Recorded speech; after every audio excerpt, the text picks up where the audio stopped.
Bem-vindos a mais uma aula da Escola Bíblica Dominical. Estamos em uma série de estudos sobre aprendendo com a nossa história para cultivar o reino de Deus. A aula de hoje, lição 7, é a segunda parte sobre a comercialização da fé. Nós sempre, quando estamos com uma roda de amigos que não são cristãos, escutamos sempre as seguintes frases: templo é dinheiro, pequenas igrejas, grandes negócios, Jesus é o caminho e a igreja cobra o pedágio. São algumas das diversas piadas feitas com a igreja evangélica hoje. Mas devemos considerar que a prática da comercialização da fé, ela é bem antiga e não só é praticada entre os evangélicos, mas entre os católicos, entre os espíritas, em todas as religiões, nós temos algumas pessoas que comercializam essa fé. Mateus capítulo 7, versículo 15, Jesus nos diz: acautelai-vos dos falsos profetas que se vos apresentam disfarçados em ovelhas, mas por dentro são lobos roubadores.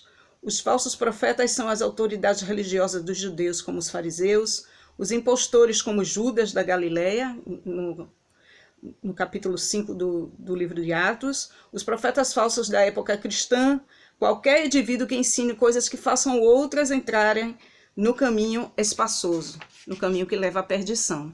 Então, nós vemos que esses lobos devoradores, essa expressão indica que para conseguir os seus objetivos financeiros, essas pessoas são capazes de sacrificar as ovelhas. É por isso que Jesus também chama de ladrões, salteadores e mercenários. Eles se aproximam das ovelhas somente para roubar, matar e destruir. Eles transformam igrejas em covil de salteadores. E aí nós vemos em João capítulo 2, versículos de 13 a 17, e até o 25 também, que Jesus purifica o templo. Ele estava próximo à Páscoa dos judeus, e Jesus subiu a Jerusalém, e achou no templo os que vendiam bois, ovelhas, pombos e os cambiadores assentados.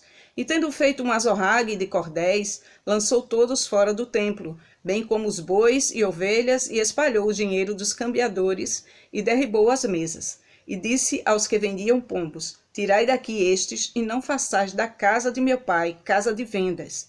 E os seus discípulos lembraram-se do que está escrito: o zelo da tua casa me devorará. Nós vemos aí de que a Páscoa era a mais importante de todas as festas judaicas, e que todo judeu, a partir dos 19 anos, eles eram obrigados ao pagamento de um imposto do templo, que mais ou menos correspondia a uns 2 dias de salário mínimo.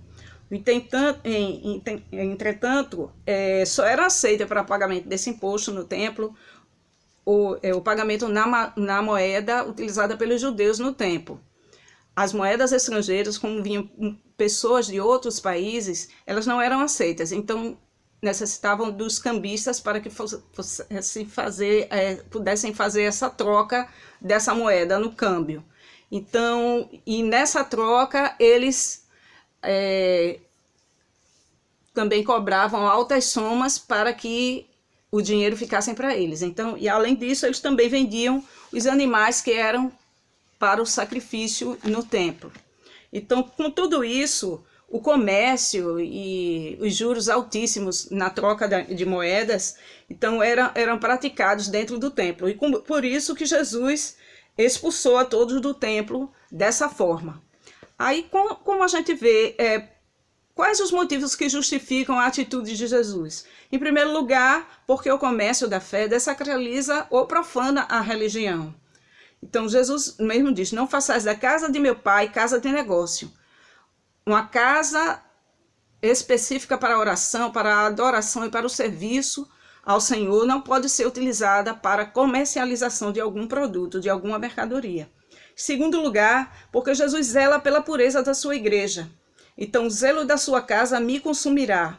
Não é? Eles lembram do Salmo 69, versículo 9, que Jesus zela pela pureza e santidade da sua igreja, para apresentá-la sem mácula, sem ruga, sem coisa semelhante, porém santa e sem defeito, segundo Efésios capítulo 5, versículo 27. Terceiro lugar, porque a verdadeira religião jamais poderá ser comercializada pelo homem.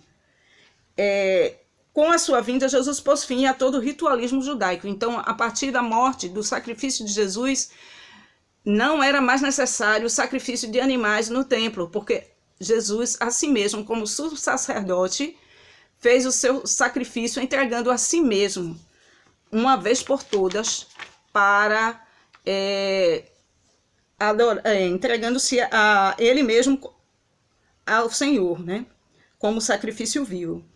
Mas vem a hora e já chegou em que os verdadeiros adoradores adorarão o Pai em espírito e em verdade, porque são esses que o Pai procura para seus adoradores. Com a sua morte, ele finaliza esse ritual de sacrifício de animais para a expiação de pecados. A salvação é de graça, não é possível adquirir por meio do dinheiro, porque qualquer bênção espiritual não pode ser adquirida pelo dinheiro. Essas igrejas que estão comercializando bênçãos espirituais estão enganando os seus consumidores.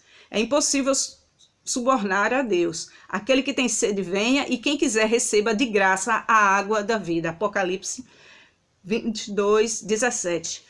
A comercialização da fé é promovida por falsos pastores em falsas igrejas.